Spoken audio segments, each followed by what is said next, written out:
Welcome to বুলটির হেসেল। চলো আজকে শিখে নেওয়া যাক শর্টকাট খিচুড়ি কতটা কম সময়ে আর অল্প পরিমাণে রান্না করা যায়। তার জন্য নিয়ে নিলাম টমেটো, মিষ্টি আলু, পেঁয়াজ, ক্যাপসিকাম, আলু আর লঙ্কা।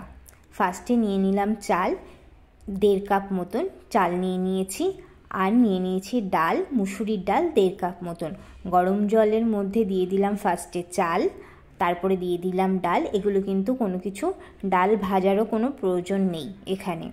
তারপরে 2 মিনিট মতো নাড়িয়ে তারপরে কিন্তু আমি এক এক করে সব সবজিগুলো দিয়ে দিলাম। ফার্স্টে দিয়ে দিলাম আলু, ক্যাপসিকাম, মিষ্টি আলু, তারপরে দিয়ে দিলাম টমেটো, তারপরে দিয়ে দিলাম পেঁয়াজ আর লঙ্কা দিয়ে ভালো করে আবার 1 মিনিট মতন নাড়িয়ে নিলাম।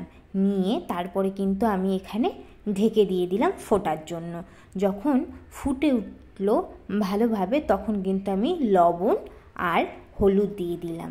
দিয়ে আবার কিন্তু আমি কিছুক্ষণ ভালোভাবে ফোটার জন্য, মানে খিচুড়িটা তৈরি হওয়ার জন্য কিন্তু আমি আবার 2 থেকে 3 মিনিট অপেক্ষা করলাম।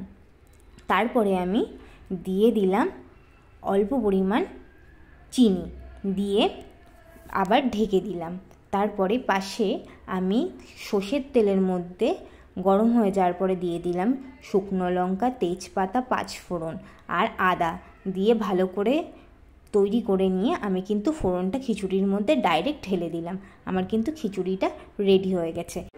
ভিডিওটি যদি ভালো লেগে থাকে তাহলে একটা লাইক অবশ্যই করে কমেন্ট করো, আর সাবস্ক্রাইব করতে কিন্তু কেউ ভুলো না। Thank you.